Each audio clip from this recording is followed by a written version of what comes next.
Deuteronomy 12.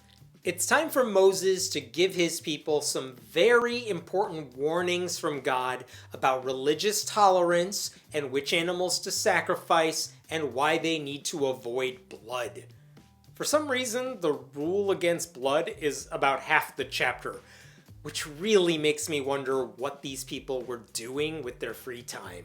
These are the decrees and laws you must be careful to follow in the land that the Lord, the God of your ancestors, has given you to possess, as long as you live in the land. Destroy completely all the places on the high mountains, on the hills, and under every spreading tree, where the nations you are dispossessing worship their gods. Break down their altars, smash their sacred stones, and burn their Asherah poles in the fire. Cut down the idols of their gods and wipe out their names from those places. Got it. So in this land that they are stealing from other people because God said it was okay, rule number 1 is no religious tolerance.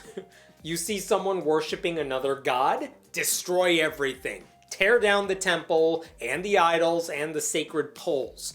Forget chronicling history. Forget overcoming a difference of opinions. Might makes right, and my God is bigger than your God. These people act like conservative Christians today. They think it's perfectly fine, justified even, to trash everyone else's religion.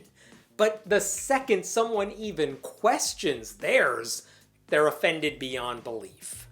You must not worship the Lord your God in their way, but you are to seek the place the Lord your God will choose from among all your tribes to put his name there for his dwelling. To that place you must go.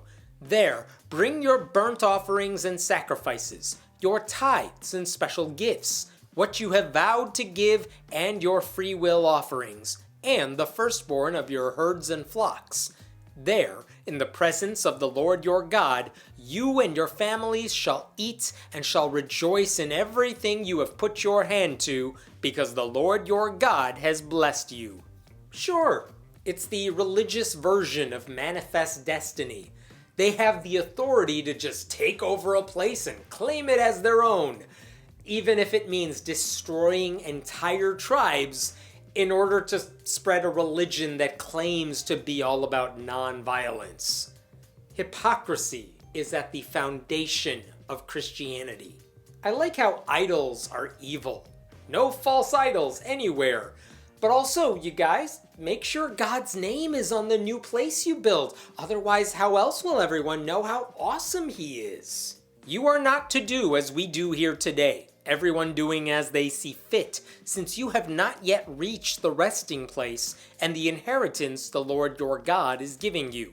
But you will cross the Jordan and settle in the land the Lord your God is giving you as an inheritance, and he will give you rest from all your enemies around you so that you will live in safety. Then to the place the Lord your God will choose as a dwelling for his name, there you are to bring everything I command you, your burnt offerings and sacrifices, your tithes and special gifts, and all the choice possessions you have vowed to the Lord. And there rejoice before the Lord your God, you, your sons and daughters, your male and female servants, and the Levites from your towns who have no allotment or inheritance of their own. Be careful not to sacrifice your burnt offerings anywhere you please.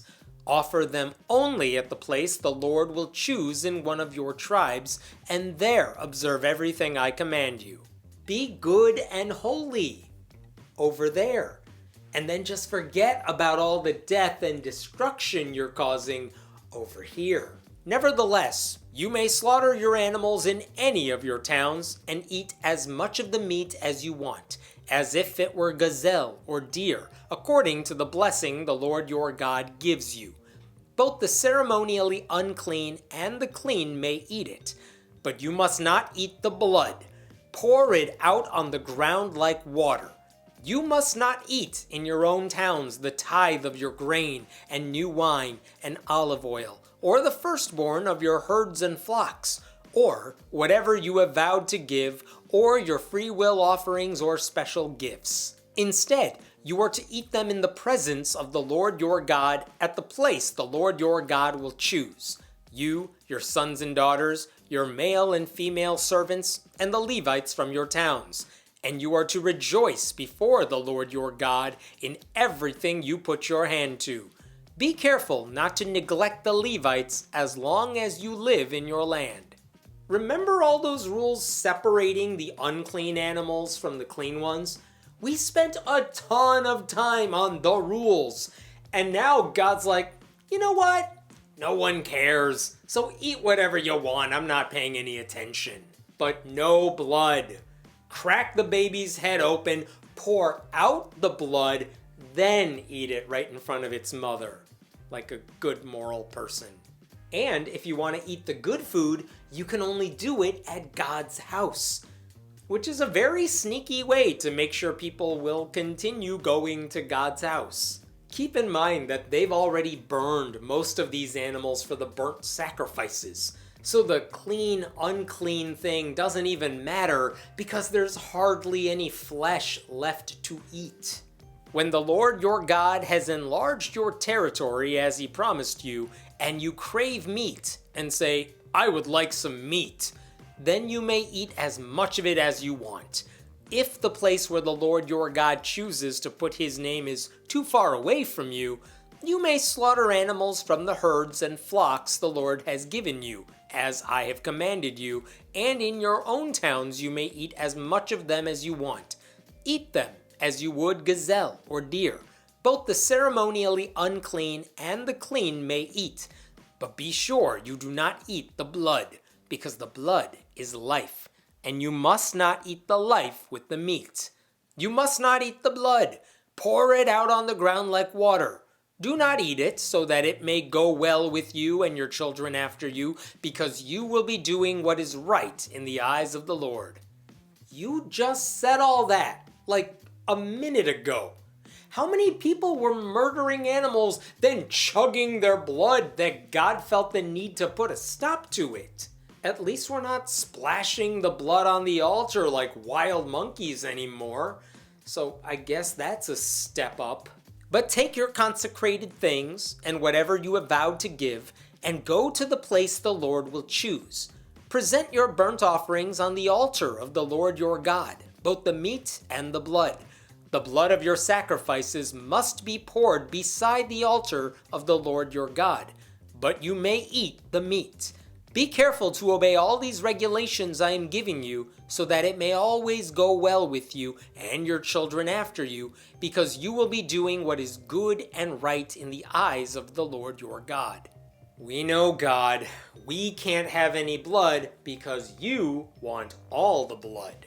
The Lord your God will cut off before you the nations you are about to invade and dispossess. But when you have driven them out and settled in their land, and after they have been destroyed before you, be careful not to be ensnared by inquiring about their gods, saying, how do these nations serve their gods? We will do the same. You must not worship the Lord your God in their way, because in worshiping their gods, they do all kinds of detestable things the Lord hates. They even burn their sons and daughters in the fire as sacrifices to their gods. See that you do all I command you. Do not add to it or take away from it.